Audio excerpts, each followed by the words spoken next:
The IndianaFever are facing intense scrutiny after a devastating loss to the Golden State Valkyries, with fans and analysts alike questioning whether StephanieWhite remains the right coach for the struggling team.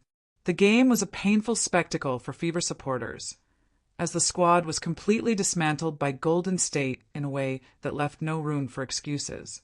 CaitlinClark had just returned from injury, expected to lift her team, but instead witnessed the team unravel on the court due to questionable coaching decisions and a lack of effort and focus from the players.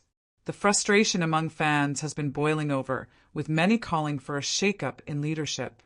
StephanieWhite, who was hired with the hope of maximizing the roster's potential, found herself under fire in her post-game remarks, where she cited a lack of competitive fire and poor attention to detail as primary reasons for the poor performance. She emphasized that while the players might know the game plan, they failed in executing it with discipline and focus. This loss wasn't just a defeat. It was an embarrassment marked by poor shooting percentages, a mere 31% from the field and a dismal 22% from beyond the arc, numbers that simply cannot win games unless accompanied by stifling defense, which the Fever also lacked. The offensive breakdown was evident from the start. Players struggled to connect, ball movement was stagnant, and the energy simply wasn't there after Golden State's initial run seemed to deflate the Fever's momentum. The defensive effort was even more disappointing. The Valkyries secured multiple offensive rebounds throughout the game, extending their possessions while the Fever appeared disinterested and disconnected on the floor. The return of Clark, the team's star player, only highlighted the dysfunction. Instead of fueling a comeback, her presence coincided with disorganized lineups and poor chemistry, especially given StephanieWhite's controversial decision to start Aria McDonald at point guard, experimenting with a lineup that hadn't been tested before. This gamble backfired as the offense lacked flow and cohesion, with Clark not receiving the ball enough to make an impact. The situation was compounded by the team's shooting woes beyond Clark. Kelsey Mitchell struggled terribly, shooting 3 for 13. Aaliyah Boston hit just 2 of 8, and Sophie Cunningham continued to fight through her ongoing slump. When the whole starting lineup is misfiring, it points to systemic issues rather than just bad luck. Interestingly, the Valkyries themselves didn't play an outstanding game, shooting just 37% from the field and committing 16 turnovers, which makes the Fever's collapse even more puzzling and frustrating. This wasn't a case of being outclassed. It was a case of self-sabotage through poor execution and a lack of effort. The noon tip-off time, while not ideal, shouldn't be an excuse for professional athletes. Yet the Fever looked as though their hearts weren't in it. White's coaching decisions came under harsh criticism, especially her failure to utilize the effective CaitlinClark and Aaliyah Boston pick-and-roll plays that had worked well all season. Instead, the team relied heavily on isolation plays and stagnant offense that led nowhere. The bench failed to provide any spark either, with players like Lexi Hull shooting poorly and the second unit unable to compensate for the starters' struggles. This exposed the team's lack of depth, an issue that the coaching staff needs to address urgently.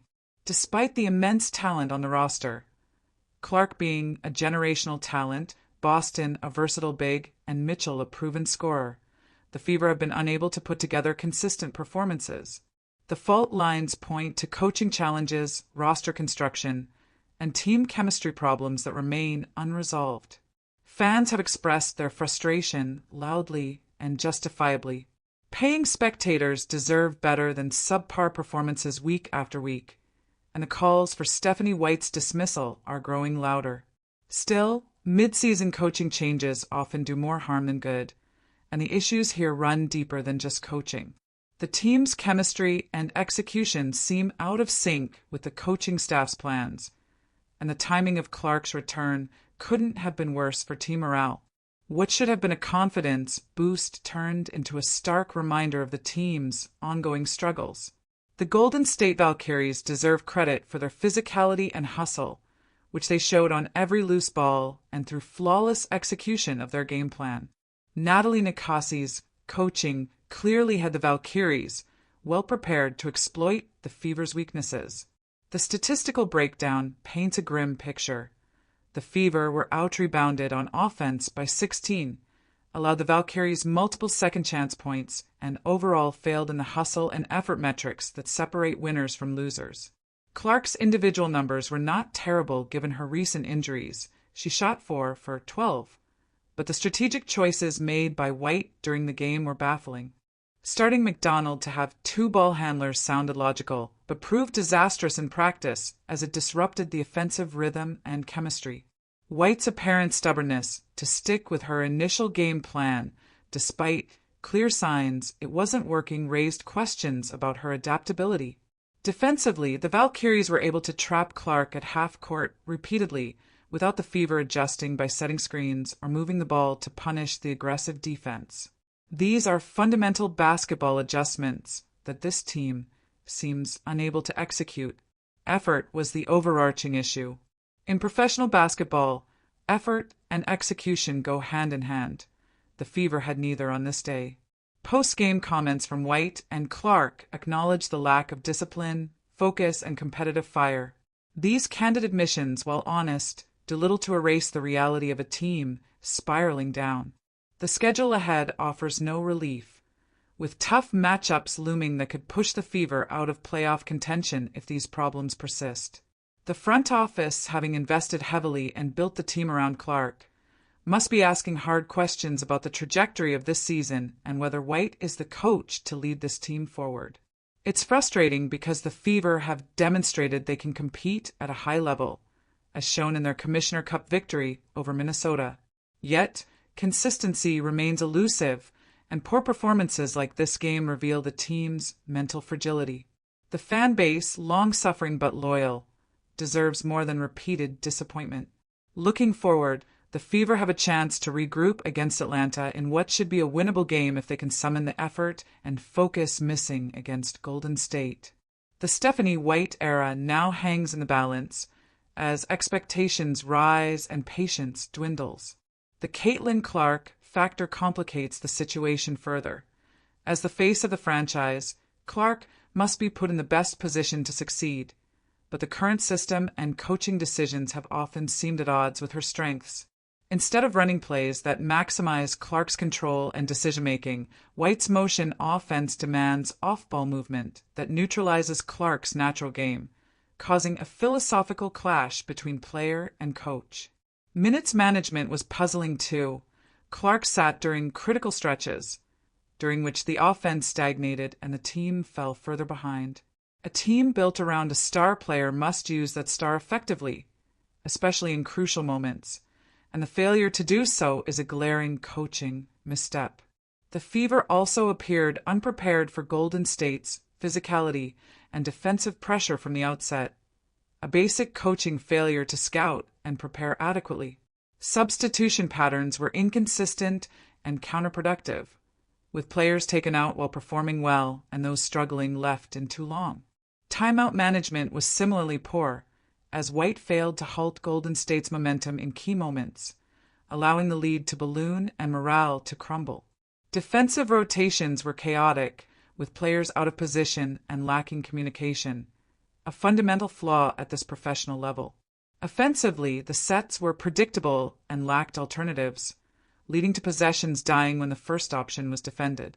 Player development has been another disappointment. Aside from Clark, few players have improved noticeably under White's watch, with Boston regressing and Mitchell inconsistent. Role players haven't developed at all, adding to concerns about the coaching staff's ability to foster growth. The team's poor body language and frustration on the court further reflect a toxic culture that must be addressed from the top down.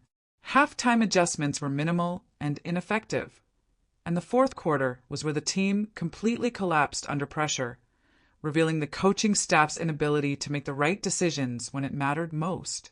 The disconnect between White's post-game statements and what was seen on the floor suggests communication breakdowns and failures in execution.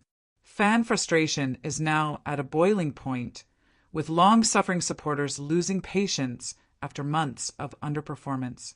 The media, initially supportive of White, have turned critical and are now openly questioning her leadership and the team's lack of progress.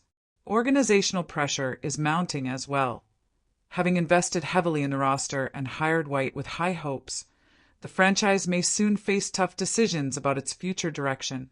Comparisons to other successful franchises that have built systems around their star players, such as the Liberty with Sabrina Ionescu or the Lynx with Nafisa Collier, highlight the Fever's current shortcomings.